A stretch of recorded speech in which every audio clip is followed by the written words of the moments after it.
Абай Құнанбаев 1845 жылы бұрынғы Семей уезі Шыңғыс болысында дүниеге келді. Азан шақырып қойған есімі Ибрахим. Хәкім Абай ақын, философ, композитор, ағартушы, ойшыл, қазақ жазба әдебиетінің іргетасын қалаушы және классик. Жасынан соқпақсыз жерде өсіп, өзі айтқандай, мұңмен жалғыз алысқан Абайдың ең ұлы өкініштерінің бірі ғылымға қолын кеш сермегені. Озбырлықпен, әділетсіздікпен алсамын деп жүріп, оқуын білімнен шеттеу қалған. 1870 жылдардың орта шерінен бастап, Абай айналасында үлкен өнерпаздық мектеп, ақындық орта қалыптаса бастады.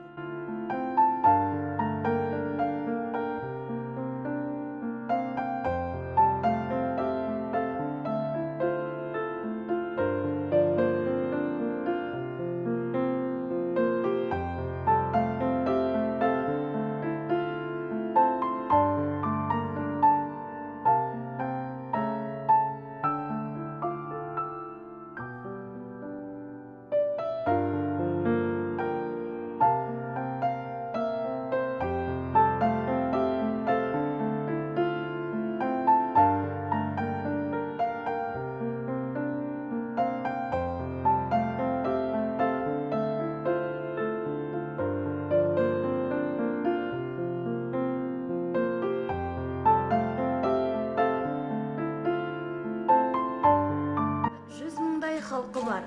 Семей қаласындағы қос кітапхананың бірден-бір белсенді оқырманы Абай болғаны белгілі. Адамзаттың бәрін сүй бауырым деп үлкен гуманистік ой айтқан. Абай жат жұрттың жақсыларды жақтырмай, қайта айдауда жүрген азаматтарды өзіне жақын тартты. Өлеңдерінің алғаш тасқа басылып, баспасөз арқылы қалың елі қазағына жария болуы Абайды поэзияға жаңа көзқарас тұрғысынан қаратты.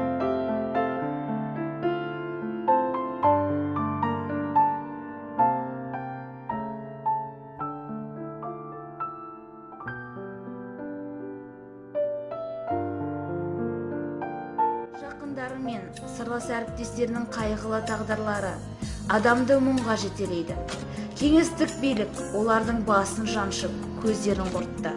Атап айтсақ, Көкбай Жантайұлы, Әсет Найманбайұлы, Әріп Тәңірбергенұлы, Әубәкір Тұрлығұлдың өмірлерінің соңғы қайғылы жағдайда аяқталуы үлкен өкініш. Жүрегіңнің түбіне терең бойла, мен бір жұмбақ адаммын, оны да ойла.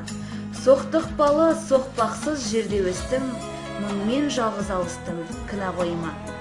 Деп ақын Абай халқына, келер ұрпаққа ұлттық тәрбие беретін, патриоттық сезімге бөлейтін жыр шумақтарын қалдырып кеткен.